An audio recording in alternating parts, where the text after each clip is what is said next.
Le temps de chargement de ces images est très important.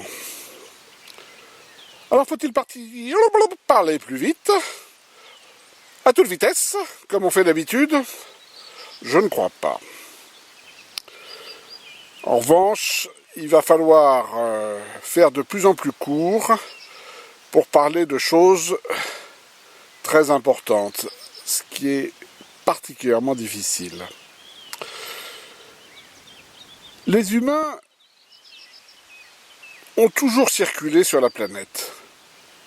N'oublions pas qu'a priori, Homo sapiens est venu d'Afrique et est allé sur tous les continents. Un phénomène particulier se produit après les circulations avec l'Asie, les routes de la soie terrestres et maritimes et bien d'autres choses. Un phénomène particulier se produit au XVIe siècle. Là, vous avez une carte portugaise de 1519 qui est assez étonnante, un atlas. Et vous avez ces Européens qui parcourent les mers pour des raisons commerciales, pour des raisons de puissance et pour amorcer toute cette période de colonisation diverses. Difficile d'en parler sans évoquer les aspects positifs et les aspects négatifs. Les aspects positifs, c'est le développement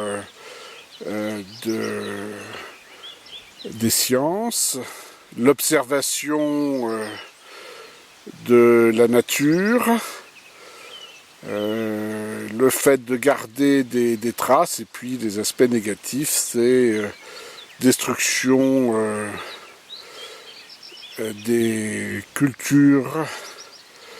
On renomme, ce qui est une violence aussi, les lieux, en ignorant leur passé, et les choses aussi, puisque on donne des noms à des plantes sans prendre en compte ceux qui avaient déjà été donnés, souvent depuis longtemps.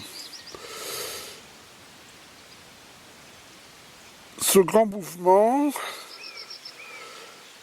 à partir du XVIe siècle, on en a des traces. Vous avez le voyage au Brésil de Jean de Léry, 1556-1558.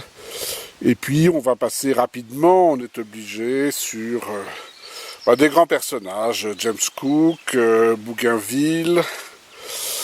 Et on s'arrêtera sur ce livre de Sanjay Subrahmanyam, Vasco de Gama, Légende et tribulations du vice-roi des Indes, qui est très très intéressant sur cette rencontre des cultures, avec de nouveaux aspects de cette histoire qu'on dit histoire globale, et que personnellement j'aimerais qu'elle soit conçue comme une histoire entre le local et le global de façon stratifiée.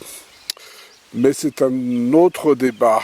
Autre livre recommandé aujourd'hui, pour comprendre ces circulations, pour comprendre ce qu'on a appelé des découvertes, mais qui n'étaient pas évidemment pour les populations qui habitaient sur place, La fabuleuse Odyssée des plantes de Lucie Lalorge, avec les botanistes voyageurs, le jardin des plantes, les herbiers.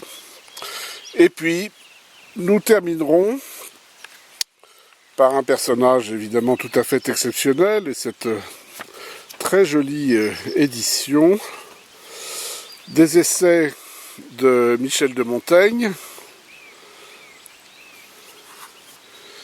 et cette phrase extrêmement importante qui anticipe toute la philosophie de la relativité.